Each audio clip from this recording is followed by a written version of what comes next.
You're watching the 4-9 show. What's up, everybody? Welcome back to another episode of the 4-9 show. The 4-9 show. The 4-9 show.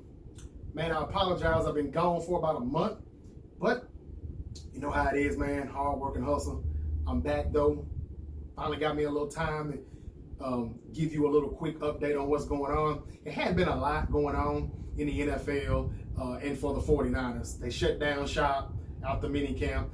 And not a lot to talk about, but it's been more NBA talk than anything, more NBA news. The NBA had an incredible offseason. I hadn't seen anything like this in a while.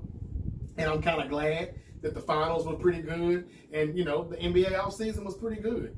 And because what it did was it took my mind, I don't know about anybody else, but it took my mind away from football. And I was able to say, hey, you know what? Oh, yeah, it's just a couple weeks from training camp. And I didn't even think about it. And that's a good thing. That's really a good thing because for years and years, it's always been a miserable 6-7 months of my life. Like, man, when is football coming back? Now that I don't think about it as much anymore, it goes by so fast now. It's been real nice. But July, as we know, has always been one of those months to where it's like, oh, Lord, we ain't got nothing to watch. If you're not a baseball fan, if you're not a big fan of, tennis, Wimbledon, World Cups and stuff like that, which I'm not, then there's nothing to do. It's not that good in July. It's one of the worst months in sports. But we can get past that pretty soon because July 26th, training camp opens, and that's what I want to briefly discuss with you. Everybody knows, if you're 49er fans, the biggest thing, the biggest competition in our training camp this year is going to be the wide receivers. And I want to give you my take on who I think is going to make the cut. I think that we will go with 6 wide receivers, as we have done since Shanahan's been there. We've been playing with 6 wide receivers, and most teams probably do. I'm not sure. But I think we will still go with 6. The problem is we've got about 8 main receivers that we like to talk about and that we would like to think who's going to stay and who's not going to stay. And then you got other guys, undrafted free agents, people that we brought in. And practice squad players as well. But I think the 6 that we keep is, of course, we know Deebo Samuel and Jalen Hurd just drafted. They're not going anywhere. We know that. So you got Deebo Samuel, you have Jalen Hurd. Both guys I think who are slot receivers. They're not going anywhere. Okay? I think we also know that K.O.D.S is not going anywhere, who was just drafted last year, going in his second season. So Pettis, I think, will line up outside, and Goodwin will be the other receiver lined up on the outside, and Deebo will be in the slot. So I think right now, Goodwin, Pettis, Deebo, and Jalen Hurd. My number 5 receiver that I think stays is Trent Taylor. Say what you want to say, but Trent Taylor is looking better. He's getting his swagger back, and Trent Taylor has Wes Welker as his wide receiver coach now. And people in college told Trent Taylor that he reminded them a lot of Wes Welker. So for him to have him coaching him now, sky's the limit for Trent Taylor. So if anybody doesn't think he's not going to be on the roster, I disagree. I got a partner, Lewis, cannot stand Trent Taylor. He talks about him pretty bad. But mostly I think that's special teams. He's not really doing special teams anymore though, Lou. So calm down, chill out, lay off of him. I think he's going to stay, and I think he's going to be fine. All right?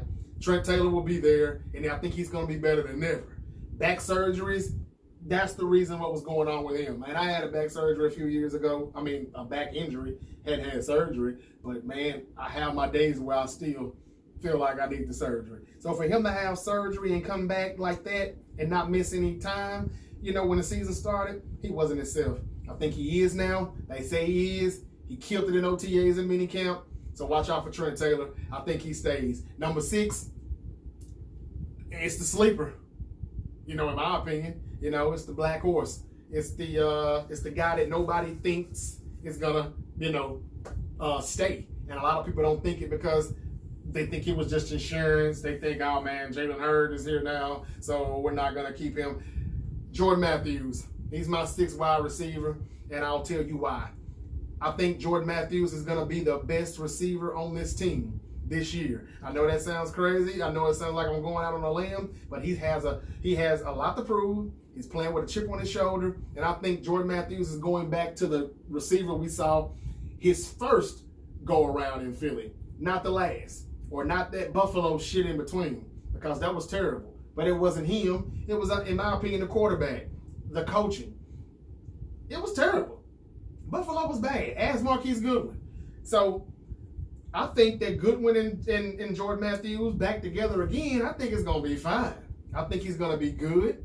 I don't know if Goodwin will stay healthy or not, but I think he has a better chance at staying healthy because of the depth that we have now. You know, I think we've gotten a lot better. So I just told you, I picked Jordan Matthews to stay. And a lot of reason why I picked Matthews, real quick, I picked Jordan Matthews to stay because I think he is going to not only be a big slot, but I think he also can play outside. And I think he is going to be our red zone savior. We've had a lot of red zone issues, a lot of them. And Shanahan's to blame for some of it too. He is the best play caller from the 20 to the 20, but we get to the red zone and it's field goals, field goals, field goals. You know, I kind of agree with Grant Cohn when he made the video about Sean Payton and the Saints offense in the red zone, saying that Shanahan needs to kind of take some of those plays. Hey, man, I'm not going to lie. Maybe he should, because it was so beautifully put together on how Alvin Kamara and, you know, Breeze and the tight end, and this is, you know, the plays were so good. And out of 10 red zone tries, they scored like 8 touchdowns and only 2 field goals. We know the 49ers is the complete opposite. Out of 10 red zone tries for us, man, that's 8 field goals and only 2 touchdowns. We've got to get better on that. But I think Jordan Matthews helps us get better at that. You know? So Jordan Matthews, outside and big slot. He can do them both. Goodwin, Pettis, Trent Taylor, Hurd, and Debo. That's it. Who did I forget? Oh, of course, the people who I think are going to get cut. Kendrick Bourne, cut. Richie James, cut. I say that because even though Richie James is special teams and people think he'll keep his job because of that, I don't. Because I don't think they see him I don't think they value him that much at special teams. That's just my opinion. I think he had a few fumbles last year as well. I don't think they value him that much, and they damn sure don't see him being better in the slot than Trent Taylor, Debo Samuel, Jalen Hurd. The list goes on. I don't think they believe it. I don't believe it. I don't think you all believe it. But I'm sure you'll be commenting, telling me, you know, how you feel. I'm not gonna hold you up too long. Just wanted to tell you about the 6 receivers that I thought was gonna stay on the team, and I do believe these will be the 6. Jordan Matthews, Jalen Hurd, Debo Samuel, of course, Dante Pettis, Trent Taylor, Marquise Goodwin. Those are the 6 that I think make it. Kendrick Bourne, Richie James, they're out of here. They're cut. I know Bourne had more catches and yards than any other receiver, but that's not saying much. It was 40-something catches. It was about 400-something yards. It's not saying a lot. If he had 80 catches, 70 catches, if he had 800 yards, yeah, I'd be in my feelings. But there's no reason for me to be in my feelings when Richie James and Bourne did not do much. We've got more talent, I believe, this year. They're not A's. Nobody's the number 1, although I think a lot of people think Pettis could be the number 1. He could, and I hope so.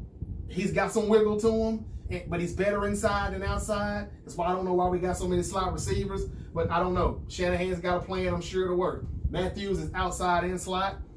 I think Matthews is going to be the best receiver, though. I just do. I think he's going to really tear it up. I think that, you know, a lot of plays, Garoppolo just flicks it. He can just flick it up there, and Jordan Matthews is going to get it. I think it's going to be a very good season. I'm going to give you my predictions a little later, but I want to come back and do another video, and I want to talk about the defense, and I want to talk about the safeties, because that's going to be another good competition. Not as good as the receivers, but I think that'll be the second best competition to watch in the 49ers training camp. We'll get into it about, you know, that dude made out of glass, Jimmy Ward, Adrian Colbert, and Tavarius Moore. Is he going to be the guy? Is he going to step up and just take it and be the starter for week 1?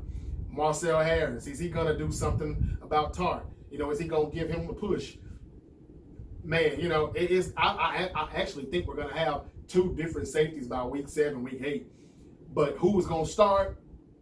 y'all can comment and let me know. I'm going to talk about it on the next video. I don't want to, take too much time. I always seem to ramble and go 30 and 40 minutes. So I'm trying not to do that this time. Plus, a brother got to get up again early. I apologize, man, for being so late. It's been about a month, but I'm going to start giving you these videos, man, at least once or twice a week because it's getting close to that time. And I'm so happy that it's time for football. Man, again, those are the receivers that I think makes the team. The wide receiver is going to be the best competition in football, in my opinion, but definitely on our team. Next video will be the secondary. After that, I'm going to show you some film on the players that we got, and then I'm going to give you my prediction. I already think I know which way I'm going to go with it. You'll be surprised. It's going to be crazy. Am I going to be too low or am I going to be too high? Who knows? The over and under, they got us at 8 wins. Do you all think we're going over or under? Who knows? But, man, that's my take. Like, subscribe, comment at the bottom, man. It's your boy K.O.D.S. I'll be back again on another episode of the 49 Show. Podcast is coming real soon, too, man. I appreciate you. Red and gold till I'm dead and cold. Thanks for watching. Don't forget to like, comment, and subscribe.